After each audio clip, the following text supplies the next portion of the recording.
All right, hello everybody. My name is Hunter Brown and I am the Director of Instruction at Birdwood Golf.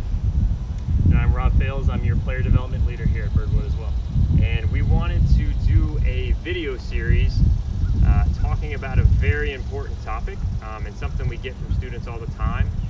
Why does your range swing not transfer to the golf course? We hear that all the time. Hey, I hit the ball great on the range, and as soon as I get out on the golf course, I struggle, right? And it's not just because that's a long walk from the range tee to the first tee. There are very many reasons why, so we wanted to talk about that. And I'm going to throw it to Rob here and actually ask him specifically, what are those reasons that we don't transfer that skill? Yeah, it's a good question, right? I mean, you would think I've got a club, I've got a ball, I've got a target. Seems like the same task. Yep. But unfortunately, they could not possibly be any more different. I always like saying, if an alien were to look from outer space onto a golf facility, you'd think that there are two completely different games going on, wouldn't you? Yeah. I mean, this is a perfectly controlled environment. You're always going to have a flat lie. The ball is basically sitting up on a tee. The worst thing that's going to happen if you don't hit the shot you want is just rake another one and try again. You don't even have to go and find your ball from where it ended up. You just get to maybe pick a different target or hit to the same target and stay right where you're at. There's no time in between. There aren't different tasks. You're not scoring. There's no intention of outcome. Yeah. It just couldn't possibly be any more different. It's just like throwing darts at this point, right? Yeah. So I mean, the words I heard there, and I think the words you use a lot, are there's no consequence. Yes. There's no spacing, and we'll talk about what all these mean. Yeah. And of course, you're basically solving the same equation over and over. Right. It's like the world's worth math test, Yep. right? It's like if I said, what's 5 plus 5? Yep. What's 5 plus 5? Yep. What's 5 plus 5? That wouldn't be an effective math test. Essentially, you only solve the problem once, but you're just repeating the solution. And last I checked, golf is a problem-solving game. The ball is always in a little different place each time, so it's testing your ability to be a problem solver. Awesome. So we're going to go into some of the different ways to practice in order to help with this, and a little bit in the difference of different thoughts or schools of camp on this as well too. Okay.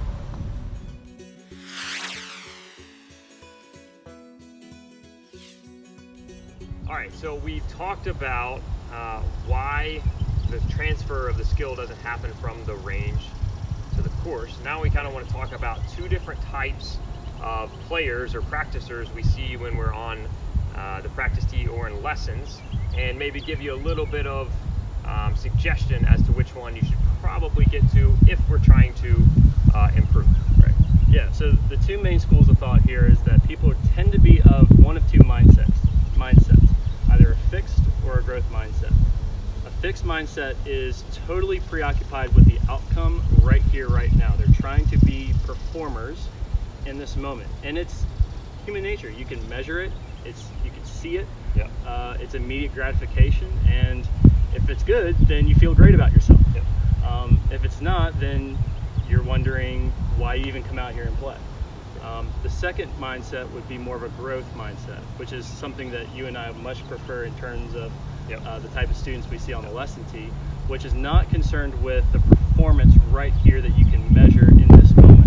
What they're concerned about is building and improving skills that are measured over time in different environments. So if you can get curious about your errors in practice and think about how you can become a better learner, that's a growth mindset. And that's a tough sell sometimes, like even to myself, like when you're standing on the practice tee and you're hitting bad shots, sometimes you can correlate that to maybe, hey, we're doing something wrong in our swing. But if you think about it a little more process oriented, and depending on if you've gotten with one of us or another instructor and we've given you a plan for how to improve your game and improve your technique, improve your swing, if you can be more process oriented and less outcome oriented in the beginning, that tends to be better, right? Yes. And that, like I said, that's an easier said than done thing. There's no doubt about it.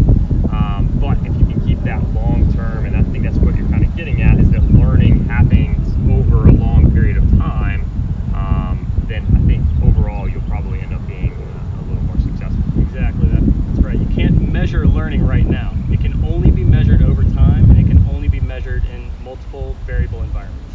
Perfect. Yeah.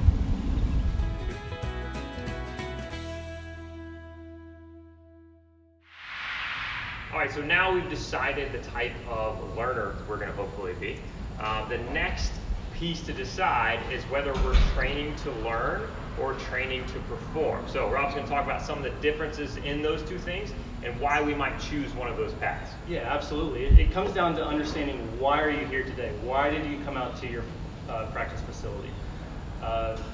Oftentimes it could be boiled down to one or two things. You're either trying to build and develop a new skill that you don't currently have, we'd call that training to learn, or you're trying to adapt and apply the skills that you've already built to be able to perform and score on the golf course when it matters the most. Perfect. So like a training to learn, if something that pops in my mind, if your coach or one of us is giving you a technical piece, hey, maybe we're trying to move the club differently in the backswing or the downswing, we may give you certain drills to be able to do that, and that's going to be more of a training to learn type scenario. Training to perform is maybe, hey, we're okay with the technical pieces in our swing. We like to say the geometry of our swing. However, we maybe are trying to improve a skill. So that may be a slightly different way of practicing and training, and we're going to talk about both of those in the next video, and specifically how we want players and how we see players doing that.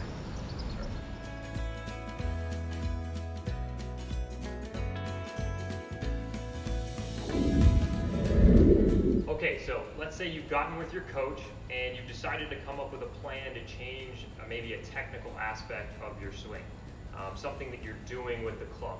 So that would be called training to learn. That's what we like to call it. So there's a couple different things we want to talk about in training to learn, and I'm going to let Rob kind of explain some of those. Absolutely. So the first and most important thing to put in your environment, your training to learn environment, is feedback. Do you and your coach agree on a successful attempt, a successful process, or an unsuccessful process?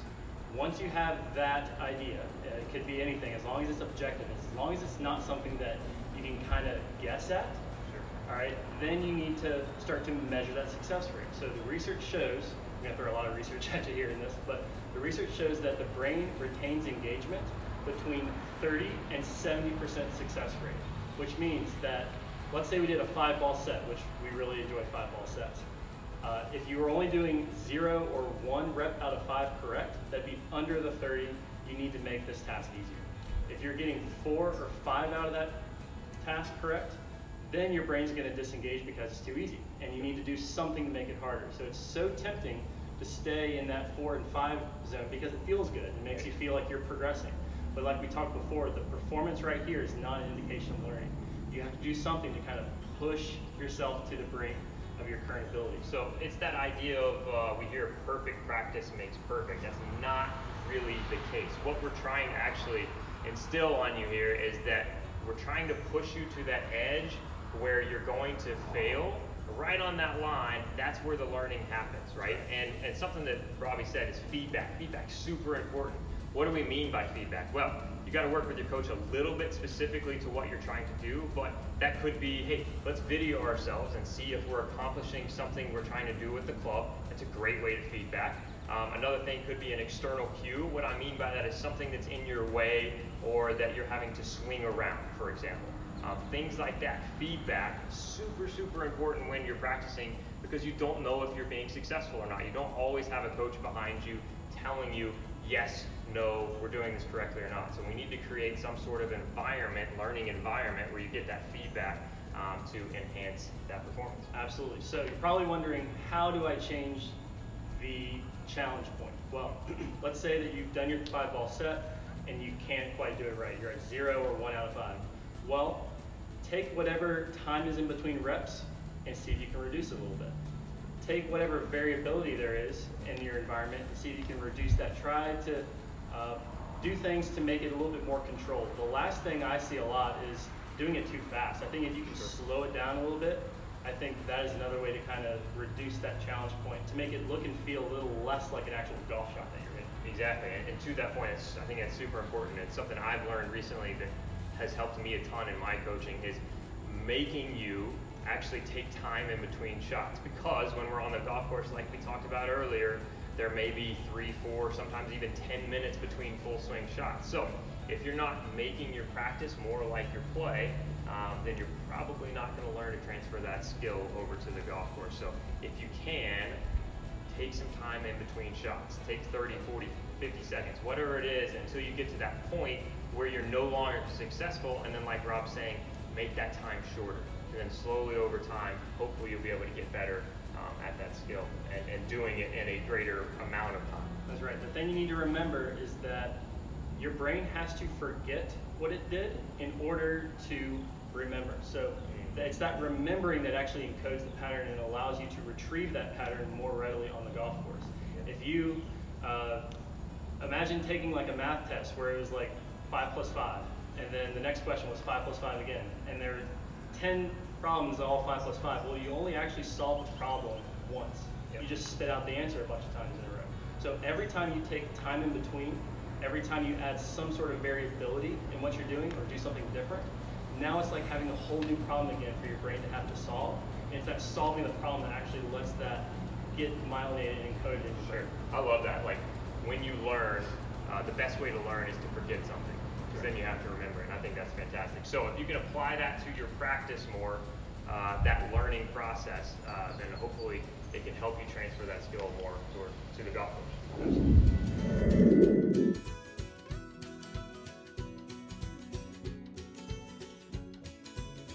Okay, so let's say we've worked through the technical aspects and you and your coach have decided, hey, we're where we need to be. Our technical aspects are good enough for our goals.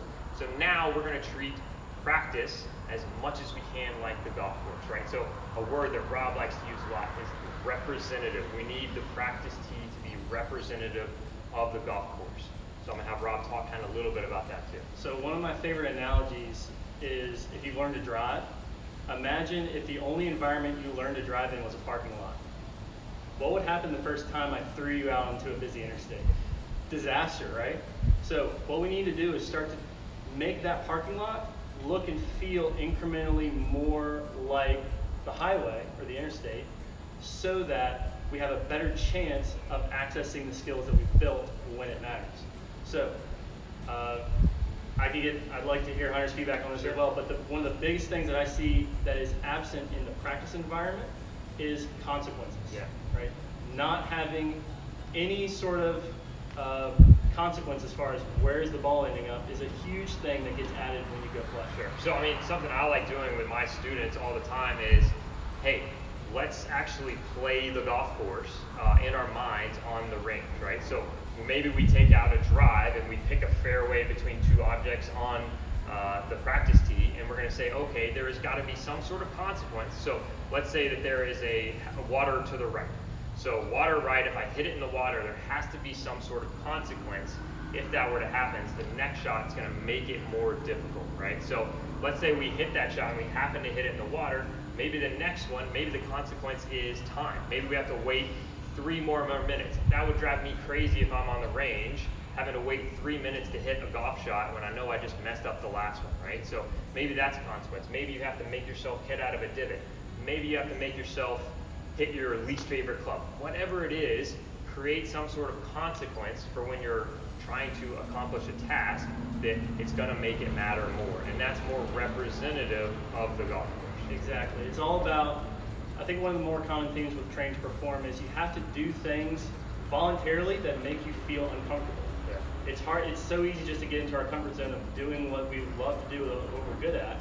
But when you think about all the factors that we see on the golf course, it's not always comfortable. So you have to do things to voluntarily push you to your comfort zone a little bit. And what I would say, especially for performers that are competing in tournaments, the best practice facility is the golf course. Sure. When you think about it, it's perfect representativeness. It's got the exact amount of spacing you're going to see when you go play. It's got the exact variability you'll see when you go play. You've got consequences. Now, I would argue that even on those practice rounds on the course, you don't quite have those consequences. So with your buddies, create a consequence. Do something just to make it a little bit more uncomfortable. Again, a lot easier said than done, but it's going to make a huge impact on your ability to take your best skills out to the course when it matters the most. Absolutely. So a scenario like that I like doing is like playing worst ball. There you go. Perfect. I think it's a great thing to do. So in other words, you play 2 balls and you actually have to take your worst ball. that's making golf way harder than it normally is, right? So it's something you can try out there to actually make that practice, even though you're playing, more representative or better than normal. But what that's doing is it's almost like going and saying, okay, I'm going to learn to drive in the middle of New York City. Yeah. What's going to happen when you come back to Charlottesville and have to drive on the highway? It's going to be a breeze. Sure. Right? That's where we're in our best performance mindset, when we are calm, we are collected, we're able to think, our breathing rate kind of goes down a little bit. We're not as hyperactive in the environment, to where now we can think about what we're doing as best we can. Yeah, get comfortable with being uncomfortable. There you go. That's always the saying for that, for sure. So try those things again, and hopefully if you can make your practice like play, we're going to get better when we go to the course. Absolutely.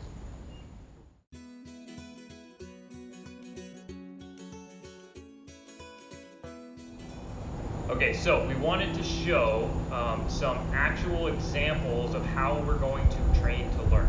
So some of the things that Rob and I are working on in My Swing, we're going to actually explain today and go through how we would like to see someone practice to change these technical aspects. So one of the things about My Swing that we're trying to change is at the top of My Swing, the top of backswing, I tend to point the club in this direction. We would call that across the line at the top. And Rob and I have determined through trial and error, through hitting different balls, that hey, I think we're going to play better golf if we can get this club to be more in line with the hands at the top, so more in that picture, or more the whole club actually pointing towards the target. So more in line, less across the line, more in line. So we've determined some of the technical aspects that I need to feel through my hands and arms and wrists in order to accomplish that. And when I'm going through that, we're going to kind of talk about exactly what I have to do in order to train that new skill. That's right. So a really easy thing for Hunter to do in this scenario is to find the feel that he wants and just try to repeat it over and over and over again with no spacing, no variability, with the idea that if you just repeat it, your muscle memory is going to take into effect. And what we've learned through the research is that there's no such thing as muscle memory. It's cognitive stress that you have to instill in your practice to be able to change a motor pattern. So like what we talked about is we have options. We have variability, we have spacing to be able to get your brain to forget what it did, so that when it remembers, that pattern is more deeply encoded. So we're going to use variability. This is called sandwich training. And so the goal here is to do one correct rep, one incorrect rep, and then back that up with another correct rep. So it might seem counterintuitive, but by doing the wrong motion on purpose, number one, it's creating greater awareness of what he feels like he does when he does it wrong. But then that rep is basically telling his brain, I completely forgot what I did when I did it right. So he's going to have to then say, okay, well, what's the opposite of that movement? Can I remember that? And then can I produce that on command? Perfect. So I'm going to go through that. So I'm going to try to do the first one again, one correct rep here. And just to start, I'm going to kind of go through my feels. This is what I have to feel. I know that looks crazy, but this is what I have to feel in order to accomplish this club head actually lining up with the hand. So I'm going to try to get to that position here, and what we've deemed the correct way. How'd you do? Felt okay about it, right? Yeah. And so my feedback right now is my coach, right? But if I was on my own, I would be videoing this, something like that, to give myself feedback in order to know if I accomplished it, right? And notice how quickly I asked him that question. The reason is that I did not want a successful shot to be the feedback. I asked him as soon as he hit it, hey, how'd you feel like you did this thing that you're trying to do with your right forearm? So the fact that he was able to say, regardless of the outcome, yeah, I did it right. Now what it means is that we need to forget it. We need to actually do the opposite of what you just did, so that then you can remember what the right pattern is. So now I'm going to try to go, maybe not even back to normal. I'm going to try to exaggerate the wrong thing, maybe even a little bit. So now I'm going to try to point this club over there. Feel it? Definitely felt it, absolutely. All right, so his brain just forgot. It just did the wrong thing. Can you remember it? And complete the sandwich.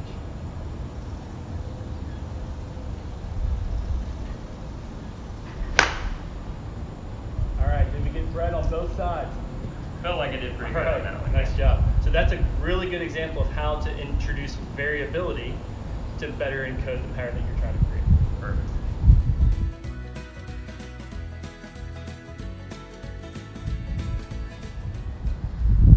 with my coach, Rob here, I've decided that we've improved the technical aspects to my swing.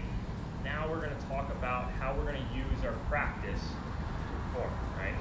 So I'm going to let Rob kind of take us through what we would typically do in a lesson in these scenarios. All right, so our first goal here is to make this look and feel at least as difficult as what you're going to see when you go out and play in your tournament coming up. So this is one of our favorite performance games. It's called 2 drives and 5. The goal of the game is to make a 5, and the way to do that is by hitting 2 drives with 0 penalty shots. So we're going to pick one side that's a 2-shot penalty, another side of the fairway, or we can call it the hole that would be a 1-shot penalty, and then the fairway would be 0. So hopefully you get both drives in the fairway, you'll get a total of 0.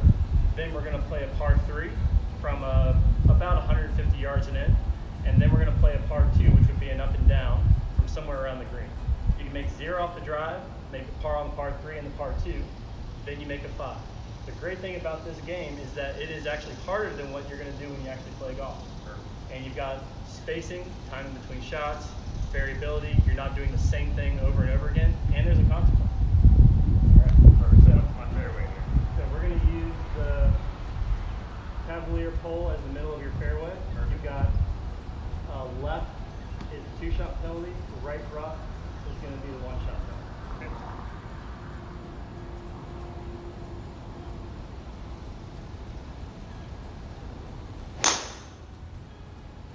All right, that's a 0. Well done.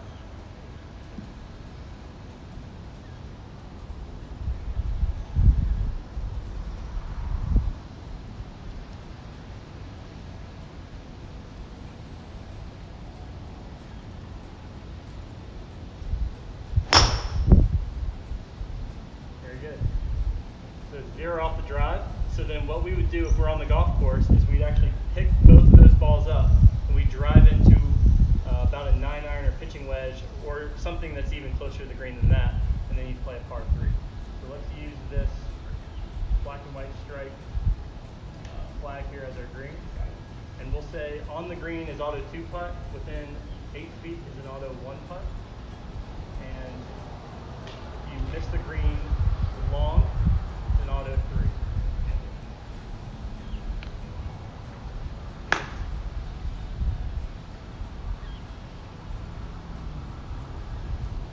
All right, that's on the green. Is that inside 8? Definitely not inside 8. All right, so that was a good par. So you made a 2 from that spot. So now we got to play a par 2. So then we would take our other ball and go somewhere around the green inside of 30 yards, and your goal would be to get up and down. Perfect. So if you're on the practice tee over here, I mean, you have that chipping green, so you have the ability to do these sort of games, right? You're going to pick different targets. You're always switching it up. The variability, again, is changing. Not only are you changing clubs, but you're changing targets. You're not just hitting the same target the whole time as well. That's definitely something important. And if you can, of course, that spacing too in between them is important as well. Going to that next hole or going to that next shot. Feel free to use that chipping green as your location to hit that chip, get up and down, then come back to your station and maybe play it again, play another hole.